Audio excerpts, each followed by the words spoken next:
बिस्मिल्लाहिर्रहमानिर्रहीम। अस्सलाम वालेकुम। मैं हूं किश्वर हबीब और आप देख रहे हैं हरीपुर टीवी वन।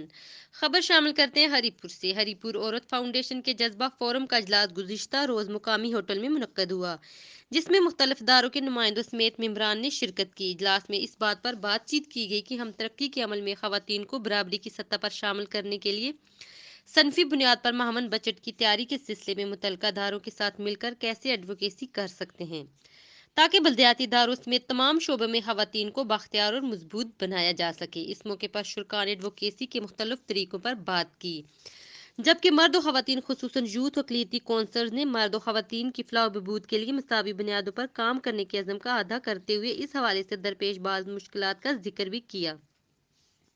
इजलास में इस बात पर भी गौर किया गया कि मुकामी सतह पर खवातीन के मसाइल हल में खवातीन बलदियाती नुमाइंदगान कैसे फ़हाल अदा कर सकती हैं। इसी सिलसिले में सोशल वर्कर्स और कालम नगार किश्वर हबीब और निगत याज़कियानी के अलावा शाजिया जदून, तस्नीम अख्तर, साजिदा मलक, डॉक्टर फान नासर, आमर चांद, साइमा शौकत, महमूद रहमान और दीगर ने बहुत अच्छे पॉइंट्स के साथ औरत फाउंडेशन के प्रोग्राम जज्बा के साथ इस मामले की हर कड़ी को सामने रखकर मुहब्बम गुफ्तगू की।